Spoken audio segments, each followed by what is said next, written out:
kabarnya Bu Erna hari ini? Alhamdulillah sehat. Bersama kader pasti sehat. Siap, Bu Erna. Ini kalau bicara di banner ini kan sudah ada sosialisasi pengasuhan 1000 HPK dan balita serta edukasi Kespro dan juga gizi. Tapi yang di sini pengen mengupdate Bu selama 2022 program BKKBN termasuk ini mau 2023 tentu ada program yang sudah disiapkan. Nah, lagi-lagi untuk penurunan UPS stunting, monggo Bu Erna bisa disampaikan termasuk yang juga bergabung secara virtual biar menyimak. Monggo. Baik, BKKBN kan diberikan amanah oleh pemerintah Bapak Presiden Republik Indonesia melalui Perpres 72 tahun 2021 tentang percepatan penurunan stunting, yang kita berharap nantinya di tahun 2024 kita harus menuju angka prevalensi stunting 14%. Nah, kita berharap untuk di Jawa Timur ini bisa lebih turun lagi dari 14%. Oleh karena itu bahwa di 38 kabupaten kota ini walaupun yang sudah memenuhi target 14%, tetap kita harus turunkan semua 38 kabupaten kota, targetnya harus kita turunkan supaya nanti kita berharap di 2024 kita bisa mencapai 13,5 insya Allah gitu. Amin, siap. Ya, itu dari sisi target. Kemudian dari strategi kita bermacam-macam untuk bagaimana kita menggandeng multisektor, multi pihak, termasuk dengan pemerintah daerah, kemudian dengan perguruan tinggi. Kita juga sudah membentuk satu konsorsium untuk perguruan tinggi yang mendampingi di 18 kabupaten kota yang irisan antara stuntingnya tinggi, angka kematian ibu tinggi, dan daerah itu adalah kemiskinan ekstrim. Nah, kemudian dengan pihak swasta kita membangun satu jejaring yang mana kita berharap bahwa pihak swasta itu mampu untuk langsung berperan aktif melalui Bapak Asuh Anak Stunting di Jawa Timur.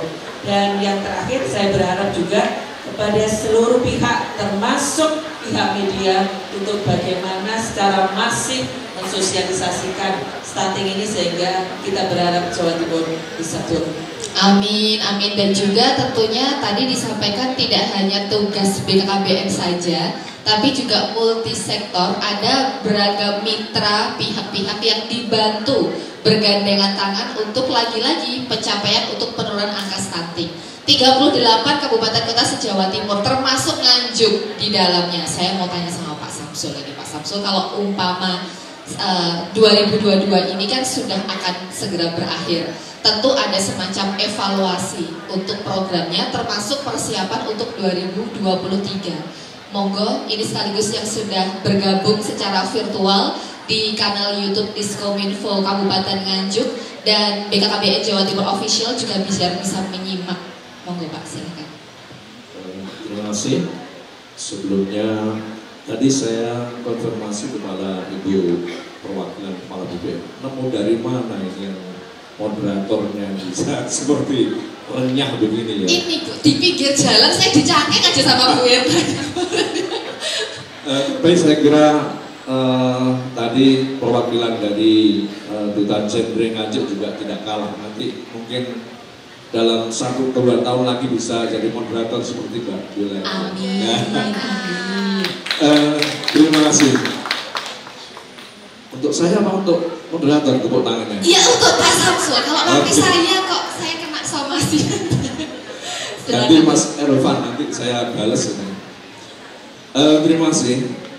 Tadi disampaikan oleh Pak Dinas BPKB bahwa angka dari stunting di Kabupaten Nganjuk ini masih cukup tinggi. Oleh karena itu saya sebagai asisten pemerintahan yang dalam hal ini salah satu fungsinya adalah mengkoordinasikan terhadap semua OPD di dalam rangka intervensi penanganan stunting ke depan ini bisa lebih optimal. Barangkali ada revitalisasi yang perlu kita lakukan, terutama terhadap intervensi dari OPD yang masih kurang.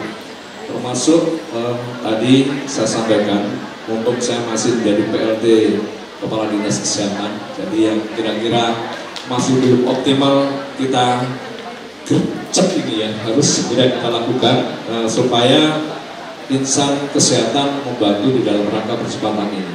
Kemudian yang kedua, termasuk fungsi sebagai asisten ini di Ibu Ketua Penggerak PKK di kecamatan, ini yang melakukan penggerakan terhadap beberapa intervensi, termasuk di dalamnya pada saat pelayanan pos pelayanan terpadu di penimbangan, di pemberian gizi tambahan, juga strategi di dalam rangka alokasi anggaran di desa. Ini nanti ke depan bisa semuanya ini terintegrasi di dalam rangka penanganan penurunan stunting ini bisa lebih cepat dan menghasilkan generasi Kabupaten Nganjuk yang berkualitas, baik dari sisi jumlah maupun kualitasnya. Saya kira itu bila untuk ke depan. Dan jangan lupa di Kabupaten Nganjuk sudah mengawali yang juga masuk menjadi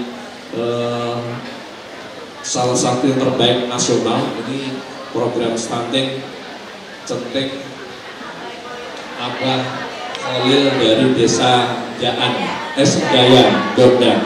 Ini sudah termasuk terbaik tingkat nasional. Mudah-mudahan nanti ini bisa kita ikuti, bahwa semua program ini kita intervensi bersama, kita lakukan penggerakan di dalam rangka penurunan angka stunting di Kabupaten Nganjuk. Siap, tepuk tangannya dong, luar biasa. Sudah semangat tadi, termasuk terbaik, salah satu terbaik nasional ya tadi ya.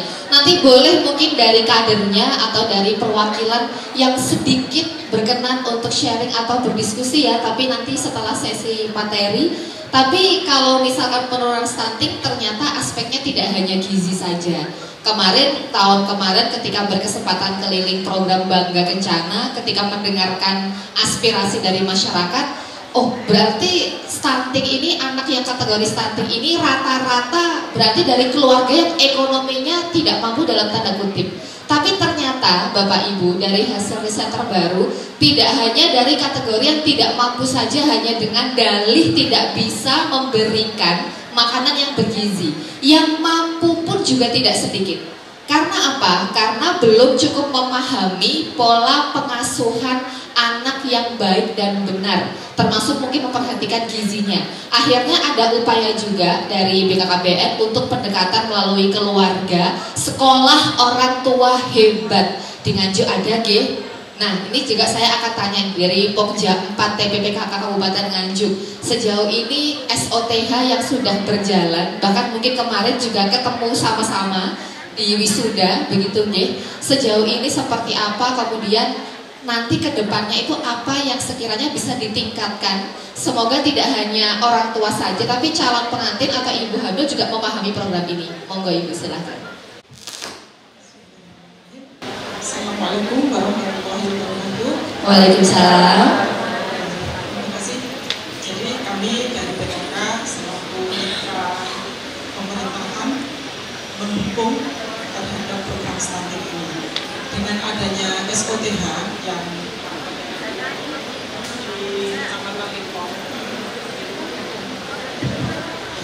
di Kecamatan Lengkong, tepatnya di Desa Sumbersono, kemarin sudah diwisuda di Surabaya. Kami PKK juga ikut mendukung, selain kami menggerakkan mobilisasi terhadap ibu balita, juga memberikan materi terhadap di SOTH tersebut. Untuk ke depan, SOTH ini akan kami kembangkan di kecamatan-kecamatan yang lain tentunya. Dan kami kader PKK, induk dari semua kader, jadi orangnya satu tapi seragamnya banyak ya. Koleksi kaosnya ada berapa punya lemari?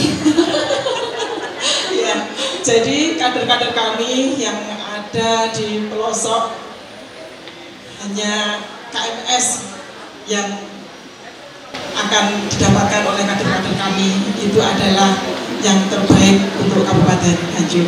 Terima kasih. Siap, mantap. Apa yang di wisuda kemarin juga hadir di sini? Ada yang hadir mungkin salah satu? Ada juga. Oh ada. Saat wisuda SOTH kemarin. Oh ada yang sekarang sedang mengikuti? Oh ada juga. Baik. 13 kali pertemuan jangan bolos ya Bu ya. Kalau dulu kalau anak sekolah bolosnya kan ke kantin ya. Kalau ini kan sudah bisa masak sendiri di dapur, jadi tidak bolos ya Bu. Baik. Nah, terus kemudian aspek dari dampak stunting ini kan juga bukan hanya fisik, tapi juga dari psikis juga. Mungkin saya akan bertanya kepada Ibu Nuril Bariro sekaligus sebagai psikolog. Ini kalau temanya ini menarik. Bagaimana stimulasi psikologis perkembangan bakat anak dan juga remaja, terutama pada topik hari ini yang berkaitan dengan stunting, supaya bisa dicegah. Tadi sudah disampaikan upayanya, tapi kalau misalkan sudah terlanjur kejadian nih Bu, kan tidak mungkin kemudian ya udah pasrah dengan kehidupan, kan nggak mungkin gitu kan, harus ada upaya peningkatan sumber daya manusia, entah life skillnya, soft skillnya dan lain-lain. Mungkin bisa disampaikan juga dari aspek psikisnya seperti apa Bu Nuril? Monggo. Oke, baik, terima kasih Mbak. Jadi kalau memang anaknya udah stunting, kita harus gimana ya? Apa pasrah aja, ya udah anakmu stunting gitu ya? Artinya gini Bapak Ibu. Memang kalau stunting, kalau yang dari saya pahami, nanti bisa dikoreksi ya Ibu, bahwa kalau misalnya gampangnya kapasitasnya harusnya 1 giga, karena dia malnutrisi jadinya setengah giga. Jadi apa yang mau dimaksimalkan dari sini? Terus stimulasi Bapak Ibu ya, sesuai potensi dan bakatnya anak. Jadi terus dikasih paparan, misalnya kalau anak usia dini dengan bermain, tidak belajar langsung ya Bapak Ibu, langsung calistung, anak langsung diajari dua, ayo diterori 2. Nah itu kadang jadi anak semakin tertekan. Jadi dengan belajar misalnya, oh ada lagi main apa ini, main mobilnya warna merah, ada berapa Kak bola rodanya, 1, 2, 3, 4. Jadi belajarnya dengan konkret ya Bapak Ibu. Apa yang dihadapi anak-anak, apa yang sedang dimainkan anak-anak itu bisa banget jadi permainan. Jadi kalau guru saya bilang tempat main paling lengkap dan ada di semua rumah itu adalah dapur. Dapur Ibu lah ini ratu-ratu dapur, kalau ada kerucil-kerucil ke dapur biasanya aduh sudah mulai naik pitam. Iya, karena benda-benda berharganya terawat. Ya. Tapi ya yang bahaya disingkirkan dulu, pisau, api dijauhkan. Tapi kan di situ ada bawang, brambang, kacang panjang, kangkung, itu bisa banget jadi media stimulasi Bapak Ibu. Adik, ini ada bawang merah, bawang putih, ayo dibedakan, ini sorting, ini kemampuan pra-matematika Bapak Ibu. Jadi kalau mau ngajarin matematika itu nggak langsung 2 kali 2 sama dengan 4, itu zaman saya dulu ya. Ayo dihafalin di pojokan. 5 kali 5 sampai apa 1 lembar itu ya kalian itu. Kalau sekarang pendekatannya kita lebih lebih menyenangkan gitu Bapak Ibu, misalnya dengan sorting kayak gitu, bawang merah di sini tempatnya Adek, bawang putih di sini misalnya. Jadi sambil kita mau ada sumber daya lain yang buat bantu, lumayan toh Bu ya, habis belanja masih berantakan, anaknya bantuin pilah-pilah. Ada kacang panjang, coba Dek di sorting, misalnya di mana yang paling panjang, yang paling panjang ke yang paling pendek, itu juga matematika Ibu. Selain matematika juga kemampuan komunikasi juga terasa. Oh panjang tuh kayak gini ya konkretnya, oh pendek tuh kayak gini ya, karena anak-anak usia itu masih operasional berpikirnya Bapak Ibu, jadi harus yang nyata dihasilkan. Jadi kalau kayak di LKS kan udah gambar gajah sama gambar semut lebih besar mana, anak-anak kadang kesulitan itu Pak. Bukan karena itu bodoh, tapi karena belum saatnya. Jadi lebih ke hal-hal yang konkret. Panci, Ibu punya panci baru, Adek 2, mana yang lebih besar, mana yang lebih kecil. Jadi sebenarnya sesederhana itu juga stimulasi buat Bapak Ibu. Jadi gak usah mikir stimulasi ini koyo piye ya, kudu les nang lembat ABC sing nominalnya itu kadang senilai gajinya kita 1 bulan ya untuk gitu ya. Jadi bisa banget dari hal-hal sederhana yang kita punya Bapak Ibu ya. Nah itu bisa untuk semua anak, termasuk anak yang stunting ya, terlebih-lebih kita maksimalkan di situ. Paling enggak dengan dia punya basic life skill kayak gitu, dia bisa mandiri ke depannya, bisa memenuhi kebutuhannya secara diri. Kan kita nggak selamanya sama anak ya Bapak Ibu. Jadi yang utama ya mandiri, dia bisa memenuhi kemampuannya dan dia bisa bermanfaat buat orang lain. Begitu Mbak. Siap. Dokter silahkan, ini berkaitan dengan bagaimana kemudian pengembangan, optimalisasi pengembangan otak pada anak, termasuk juga yang lain-lain. Silahkan mohon disampaikan, termasuk ada PPT-nya nggih dokter nggih? Oh iya boleh, silahkan. PPT-nya boleh dibantu? Oh nggih, sudah sambung.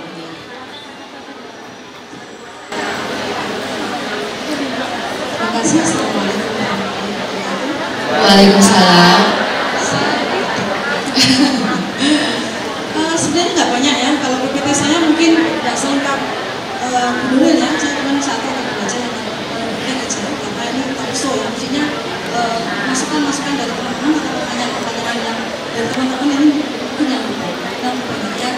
Jadi stunting itu tidak bisa tiba-tiba, ya enggak? Stunting itu pasti kronis ya. Kenapa kok bisa stunting? Awalnya adalah berat badannya tidak naik, satu ya. Yang kedua mungkin ya, kalau berat badan tidak naik pasti tinggi badannya juga akan terpengaruh ya. Yang kedua adalah pengetahuan ya, yang harus mungkin harus ditingkatkan, karena stunting ini balik lagi tidak bisa dia tiba-tiba, dia mulainya dari dalam kandungan ya kan. Bayi lahir prematur, bayi ibunya sakit, itu juga menyebabkan berat badannya rendah ya kan. Coba ibu-ibu kadernya di rumah ini, di sini semua ini, kalau berat badan lahirnya kira-kira 2000, sulit nggak di posyandu menaikkan? Pasti sulit ya kan. Terus langsung garis merah ya kan. Dan kemudian orang-orang ibu-ibunya yang punya balita tidak mau ke posyandu, betul tidak?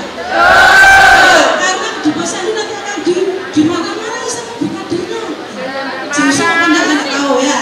Kalau biasanya sih ibu-ibu itu takut ke posyandu karena takut nanti bukan takut dimarahi, kadang-kadang tuh ini loh garisnya itu di bawah garis merah, kamu ini stunting ya, kamu gizi buruk, dia malu, akhirnya dia nggak ke posyandu, padahal itu yang paling penting. Jadi stunting itu tidak ujung-ujung ya, tidak ujung-ujung, pasti ada baseline ya, pasti ada dasarnya. Dasar yang pertama, slide mas, ini aja yang gini ya. Jadi perkembangan otak itu sudah dimulai dari sejak dalam kandungan ya. Jadi kalau hamilnya aja tidak direncanakan, kira-kira anaknya gimana perkembangan otaknya? Ya bagus. Jadi hamil itu harus direncanakan, benar ya, direncanakan biar nanti optimal tumbuh kembang otaknya. Ini perkembangan otak itu sudah dimulai dari awal, jadi dari waktu-waktu dalam kandungan, usia 8 minggu itu sudah mulai tumbuh, sudah mulai banyak ininya.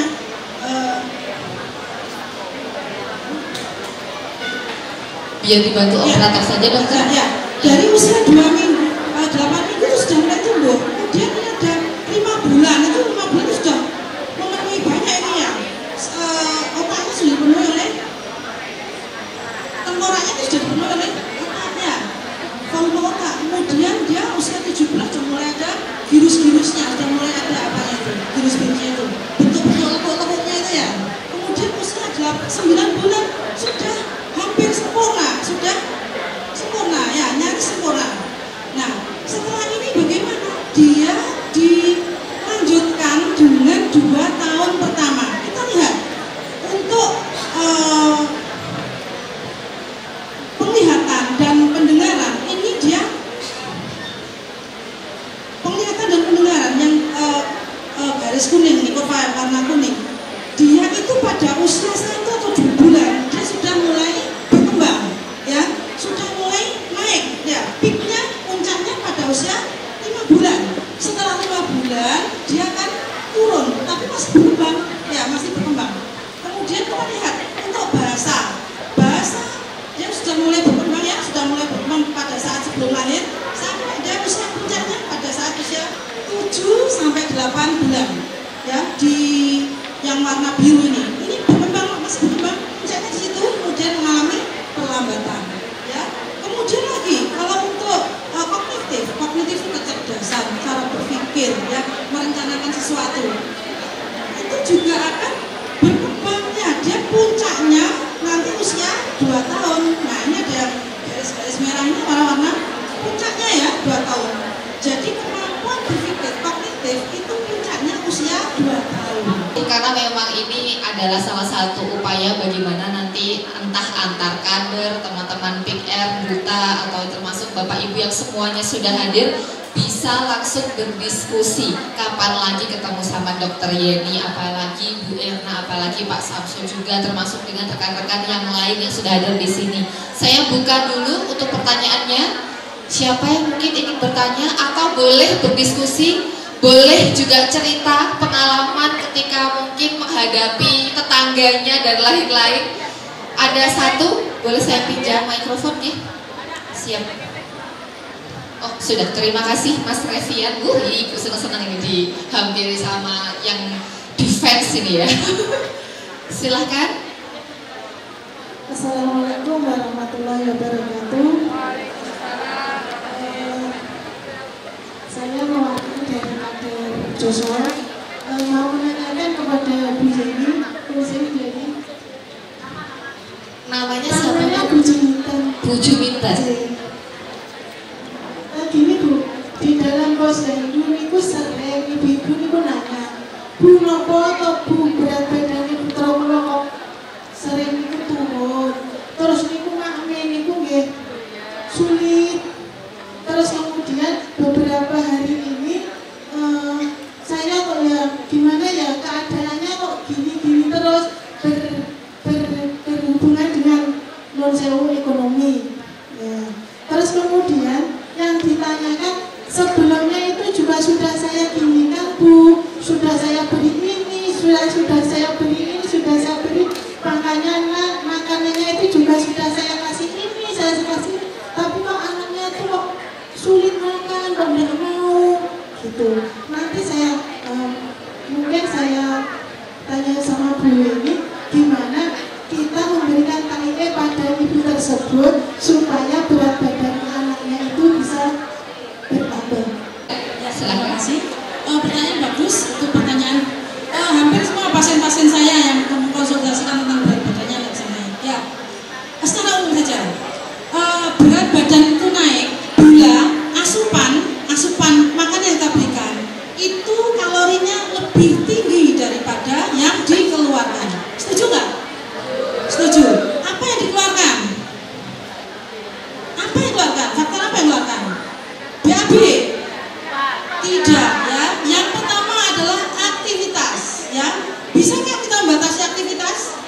Tidak bisa. Yang kedua adalah sakit. Bisa kita membatasi sakit? Ya bisa, hidup di Indonesia gitu loh ya. Banyak infeksi ya. Itu yang bisa kita cegah.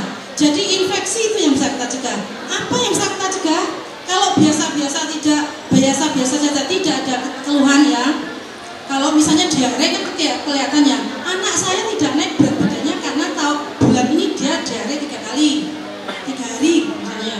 Dia panas 5 hari, dia naik tipes. Itu kalau berat badan tidak naik wajar ya kan. Tapi anaknya tidak punya keluhan, makan banyak, kenapa berat badan nggak naik? Ingat namanya silent disease. Apa kui silent disease? Silent disease itu ada 3. Satu adalah anemia defisiensi besi. Yang kedua adalah TBC. Yang ketiga adalah ISK. ISK adalah infeksi saluran kencing. Ya. ADB. Apa itu ADB? Anemia defisiensi besi. ADB itu prevalensinya menurut survei kesehatan rumah tangga tahun 2001. Saya pakai bukunya judul saja ya. 40-45% balita Indonesia itu mengalami anemia defisiensi besi. Sehingga IDAI, Organisasi Profesi Dokter Anak, menganjurkan bahwa semua balita, terutama usia di bawah 2 tahun, mengkonsumsi zat besi atau suplementasi zat besi. Ya, 1. ADB itu dari mana? Biasanya karena ASI eksklusif dan ibunya kurang konsumsi zat besi ya. Nah, konsumsi zat besi apa? Coba ya bayam tapi 1 kilo. Bisa nggak menghabiskan bayam 1 kilo satu hari? Nggak bisa. Yang paling banyak itu adalah ati ayam dan ati sapi. Ya. Jangan bilang belinya sulit dok. Saya nggak akan ngajari suruh beternak sendiri loh ya. Kalau kota-kota kan nggak bisa beternak ya. Saya nggak. Ya jadi itu. Jadi satu adalah konsumsi zat besi dalam jumlah yang cukup. Yang kedua adalah ISK. ISK atau infeksi saluran kencing itu biasanya dari kebiasaan kita. Pakai pampers kan anaknya? Ya. Pampers gantinya berapa jam sekali? Sehari berapa kali gantinya? Setelah penuh. Nah, itu yang salah ya. Menurut penelitian, ini penelitian juga karena saya bacanya buku 2016, penelitiannya tahun 2014 ya. Menurut Lestari tahun 2014, bila pemakan pampers atau popok sekali pakai super absorben, merek Sweetie gitu ya, lebih dari 3 atau 4 jam, resiko ISK naik menjadi 28%. Apabila mengganti popok sekali pakai kurang dari 4 jam, resikonya turun menjadi 10%. Nah, ibu-ibu ini tanya, ganti pampersnya berapa kali bu? Berapa jam sekali? 4 jam sekali dok. Sehari berapa kali gantinya? Ya 3 kali loh dok. 24 jam dibagi 3 berapa? Berarti gantinya 8 jam sekali, berarti bujui ya. Jadi secara teori bisa, tapi prakteknya harus di cross check dulu ya. Ganti pampersnya nggak boleh lebih dari 4 jam. Ya itu ISK, faktor risikonya adalah pampers, itu yang ringan. Kalau TBC, nyun sewu, TBC itu di Indonesia ini mengalami namanya pre-emerging disease atau penyakit yang dulunya itu sedikit mengecil, sekarang naik lagi. Kenapa kok begitu? Karena angka HIV/AIDS kita tinggi ya, dan akhirnya TB itu banyak ya, banyak lagi ya. Itu. Jadi bagaimana supaya anak saya berat badannya naik? Satu, kita singkirkan dulu kemungkinan tadi itu ya, dengan silent disease kita singkirkan. Yang kedua, pola makan yang benar adalah 3 kali makan, 2 kali cemilan, susu 2-3 kali sehari. Itu kalau menurut buku ya, feeding rules seperti itu. Jangan bocah sering dikasih mie, mie, sedikit mie, gitu kan? Akhirnya apa? Perutnya, lambungnya penuh dengan air, dengan susu, sehingga kalorinya kurang ya, kayak makronutrien, kayak protein, karbohidrat, lemak itu kurang. Ya, susu ASI kalorinya 1 gramnya hanya 0,67. Air kalorinya berapa? 0. Nasi kalorinya berapa? 4. Lemak kalorinya berapa? 10. Lemak di mana? Apa yang mengandung lemak?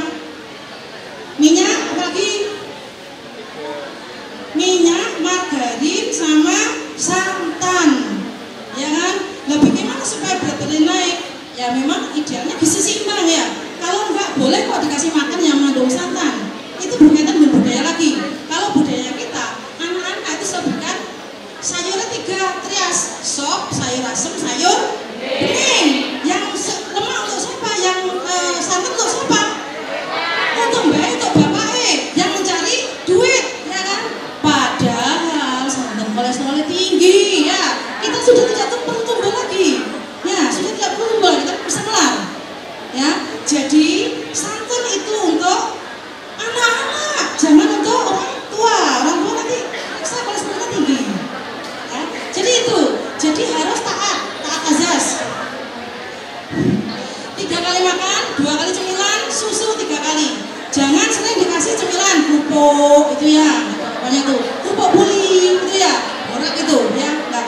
Jadi ciki-cikinan juga nggak boleh ya. Yang benar adalah 3 kali makan, 2 kali cemilan, susu 3 kali, harus disiplin. Cemilannya yang mengandung santan itu boleh ya, olahan apa saja tradisional ya. Itu siap. Saya berminat untuk jualan jajanan tradisional akhirnya di Nganjuk. Baik. Ada pertanyaan lagi? Tadi sepertinya ada yang angkat tangan. Oh ada. Saya mau bertanya kepada kepada Ibu Nuril. Yang mau saya tanyakan, ini yang sudah terjadi anaknya sudah stunting. Kalau anak stunting kan otomatis kemungkinan ada tinggi badan ataupun berat badan yang kurang. Dampak kedepannya biasanya kan di sekolah kemungkinan dia nantinya dibully. Oh bocah ini apa ya, kalau istilah Jawanya bocah kecetet misalnya. Untuk menghindari apa ya, perkembangan psikisnya dia biar tidak di lingkungannya dia down, dan juga untuk ibunya kalau misalnya itu kan pasti anaknya kaya loh ternyata nggak bisa tinggi, itu bagaimana seperti apa?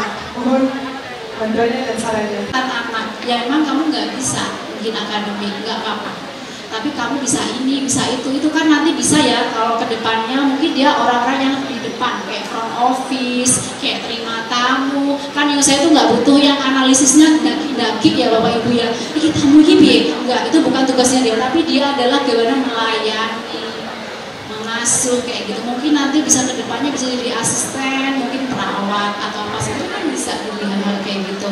Nah pendek atau apa itu terima dulu Bapak Ibu, dikuatkan keluarganya. Ya memang kamu pendek secara tubuh, tapi kamu besar di sini loh, kamu tuh care sama orang, kamu tuh baik, itu kekuatanmu.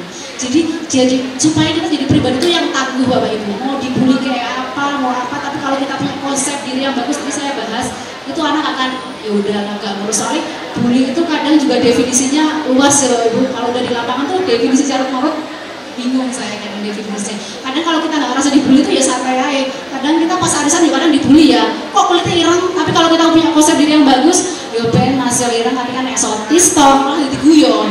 Kecuali ada ibu-ibu yang mungkin nyosewu ya agak perasa, kok ireng ya, duh hari ini tutup nang Shopee. Jadi itu Bapak Ibu, kadang pribadi orang tuh macam-macam ya, tapi yang bisa kita kontrol adalah kita bantu anak untuk membangun kepribadian yang tangguh, yang kuat itu tadi. Masih kue ireng, kue endek, kue mungkin nggak sesuai standar orang lain, tapi kamu kuat di sini Kak. Ibu, keluarga dukung kamu, ibu sayang sama kamu, ibu juga ya Bu ya. Jangan tambah ngebek-ngebeki. Anak ini Bu, tanti sing pesek, sing ireng. Itu Bu, yakin, itu guyon yang nggak lucu. Jadi sekarang kita mulai biasakan kayak gitu. Kadang saya masih sering mendengar, putuku sing ireng dewe. Itu kadang kalau memang refleks ya Bu, refleks. Tapi mulai sekarang biasakan untuk nggak melihat hal-hal yang kayak gitu.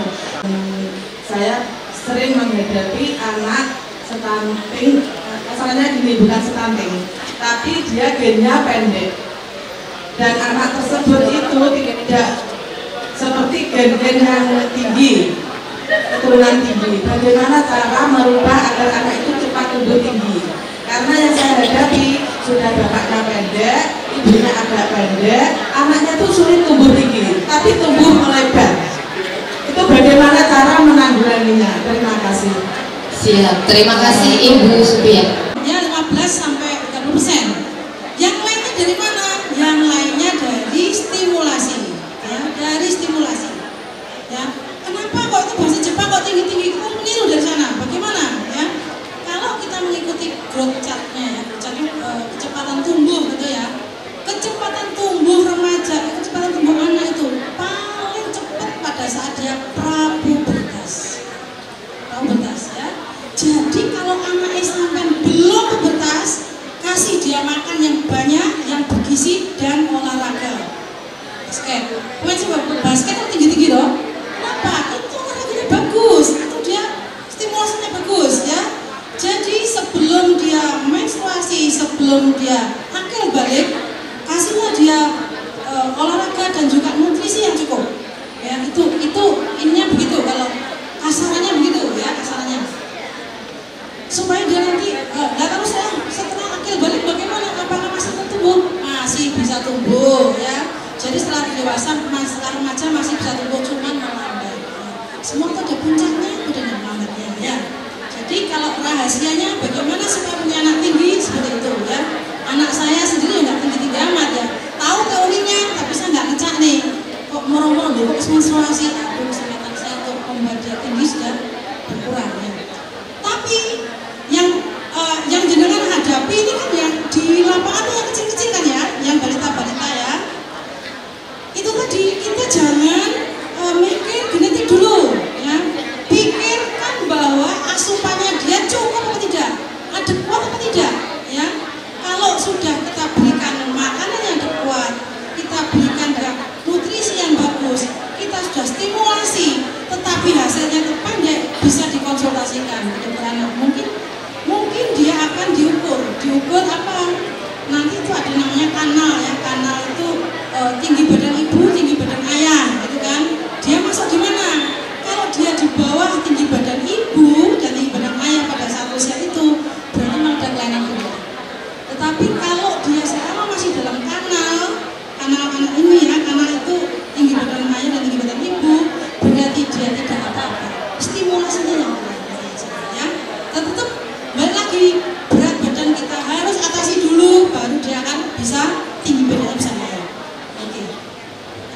stimulasi.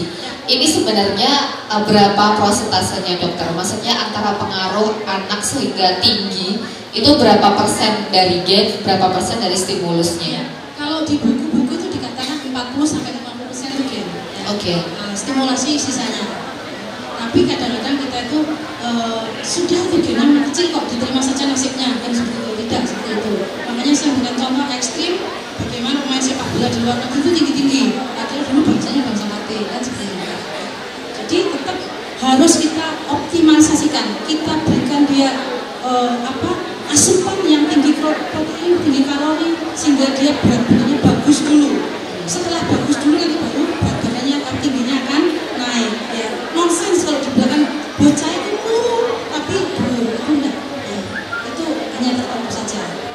Berat badannya kita kasih dulu. Jadi berimbang antara berat badan dengan tinggi badan begitu ya dokter ya. Sudah cukup terjawab ya Ibu Supia? Sudah ya? Adakah lagi? Ini teman-teman dari genre tidak mau langsung ya, baik. Sebelumnya perkenalkan, nama saya Rifal Masana, perwakilan dari wilayah genre. Saya ingin menanyakan kepada Ibu Dokter penjelasan tentang perkembangan otak bagi anak. Yang dimana tadi Ibu Dokter menjelaskan bahwa perkembangan otak pada anak meliputi higher cognitive function, language, and sensory pathways yang berupa vision and hearing. Dimana kita ketahui bahwa kondisi stunting pada anak ini sangat berpengaruh pada kecerdasan atau perkembangan otak. Nah, apakah itu bisa ditangani Bu, dan bagaimana pendampingan serta peningkatan kecerdasan pada anak yang notabene sudah terindikasi stunting dan sudah diketahui bahwa kecerdasannya menurun? Baik, terima kasih. Itu pertanyaan dari saya. Assalamualaikum warahmatullahi wabarakatuh. Iya, kalau anak stunting dia biasanya tidak maksimal. Ya, makanya itu saya tekankan bahwa perkembangan otak manusia, 85% itu akan terjadi pada saat usia di bawah 2 tahun, ya, 2 tahun. Kalau kita menyebutnya sebagai golden age, ya, golden age, usia emas, periode emas. Pada saat itu, kalau kita tidak bisa memberikan stimulasi atau memberikan gizi yang cukup pada periode emas itu, nanti itu jadinya anaknya ya, salah satunya ya, kognitifnya berkurang. Nah itu, jadi stunting ini terjadi karena dia kan itu tadi terjadi karena kronis, asupannya kurang, sehingga berat badannya tidak naik. Berat badan tidak naik berarti perkembangan otaknya juga tidak optimal, sehingga perkembangan otak tidak optimal, akhirnya anaknya bisa terjadi ada gangguan kognitif. EQ-nya pada anak-anak stunting itu lebih sedikit berkurang dibandingkan dengan anak-anak yang pertumbuhannya optimal. Ya, itulah kenapa bangsa Indonesia ini dikatakan mempunyai masalah yang kronis karena angka stuntingnya tinggi. Angka stuntingnya kalau menurut WHO, bila suatu negara angka stuntingnya lebih dari 20%, berarti itu ada masalah yang kronis di negara itu, masalah kesehatan. Dan Indonesia itu 24% loh, itu loh. Berarti kan kronis itu masalahnya.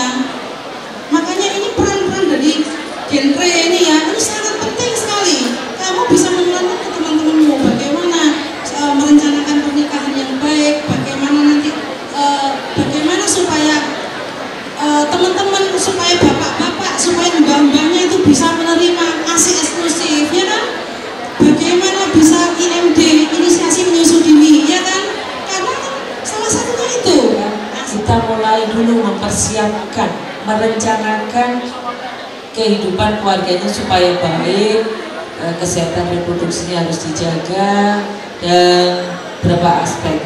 Nah, Bapak Ibu sekalian, BKKBN ini sudah melaksanakan pendampingan melalui tim pendamping keluarga, dan sudah ada alatnya yang bisa di-download. Ini alatnya online ya, bisa di-download baik di Play Store maupun di App Store juga bisa. App Store bisa pakai ya?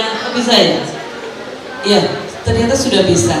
Nah, ini alatnya, toolsnya namanya LSIMIL, elektronik siap nikah dan siap hamil. Di sana sudah ada satu panduan untuk mendeteksi apakah nanti para calon pengantin ini sudah siap hamil atau belum. Di sana ada deteksi kesehatannya, berapa lingkar lengan atasnya, gitu kan ya, 23,5. Kalau di bawah itu berarti berpotensi untuk melahirkan anak stunting. Dilihat apakah anemia atau tidak. HB-nya harus diperiksa kemana? Ke fasilitas kesehatan terdekat. Ada indeks massa tubuhnya. Nah, itu yang mengukur adalah juga di vaskes terdekat. Jadi saya minta segera nanti yang harus dipersiapkan adalah untuk ke vaskes terdekat dan mengisi LC-Mil. Nah, putranya Pak Presiden aja kemarin mantenan, Mbak siapa? Mbak Erin aja ngisi LC-Mil loh. Masa calon pengantin Nganjuk gak mau ya? Coba isi LC-Mil yang bisa di-download tadi baik di Android maupun di iOS. Itu mungkin dari BKKBN seperti itu. Siap, monggo. Jadi kalau ada cacing dengan lila dan berat badan yang kurang ya, kalau berarti bukan TPK, nanti bisa dikoordinasikan dengan kader TPK-nya ya Bu Wati ya, sesuai dengan arahan dari Bu Erna, nanti akan mengisi LC-Mil ya. Karena dia berat badan kurang, lilanya kurang, berarti layak apa tidak untuk hamil Ibu kader kira-kira? Belum layak ya, belum layak ya untuk hamil ya, belum layak untuk hamil, berarti kehamilannya akan ditunda. Bagus, tenang kader. Ditunda menggunakan apa Ibu? KB ya. Pernikahannya ditunda apa lanjut? Lanjut ya. Menikahnya lanjut, kehamilannya yang ditunda menggunakan kontrasepsi. Lalu catenya yang lila dan berat badannya kurang, kita bawa kemana? Ke vaskes ya, ke bidan di desa, ke puskesmas ya, untuk mendapatkan penanganan. Nanti akan diberikan tablet tambah darah ya. Terus itu nanti juga akan diberikan konseling ya terkait gizinya ya. Di apa itu, di banner itu ada istilah prakonsepsi lebih penting daripada prewedding. Bener ya, ini untuk menyiapkan generasi kita biar tidak stunting. Jadi prakonsepsi itu lebih penting daripada prawedding ya. Ya. Tapi juga akhirnya ini peran juga terus serta masyarakat, termasuk para kader, semua kader, dan termasuk adik-adik Big Air, Duta Gigi juga, dan semua yang hadir, supaya bersama-sama untuk menurunkan angka stunting dengan upaya tadi juga sudah disampaikan bagaimana di pertemuan itu 13 kali pertemuan disampaikan pola pengasuhan anak, termasuk bagaimana asupan gizi yang tepat untuk anak seperti itu. Dan semoga yang disampaikan hari ini termasuk diskusi yang menarik, tadi juga ada cerita-cerita yang luar biasa, juga bisa menambahkan wawasan juga, sehingga yang di sini juga tahu permasalahan di lapangan itu seperti apa. Yang kata orang ada ibu yang tidak mau disebut anaknya stunting, itu bukan mitos ya, tapi memang itu terjadi. Dan juga dibahas juga bagaimana kemudian pendekatannya, komunikasi asertifnya agar bisa diterima, tidak kemudian denial tapi juga diterima, termasuk pendekatan tadi kepada anak. Kalau tadi Bu Nuril menjelaskan bagaimana orang yang mau ngangkap bandar narkoba itu nyamar ya Bu ya, biasanya nyamar dari tukang penjual sate atau apa, nanya oh hari ini tren bola tuh siapa yang menang ya, jadi bukan langsung ujuk-ujuk jangan menjual belikan narkoba karena pasti langsung kabur gitu kan ya. Mungkin kita bisa mengadopsi cara-cara komunikasi seperti itu lagi-lagi untuk bagaimana mendekatkan dengan anak-anak seusia mereka yang mereka belum pernah menjadi orang tua, tapi kita pernah menjadi anak-anak dan remaja seusia mereka. Seperti itu saya akhiri, terima kasih untuk Bu Nuril, Ibu Win dari TPPKK, Bu Erna, Pak Samsul, Dr. Yeni sudah memberikan penjelasan dan wawasan secara luar biasa hari ini.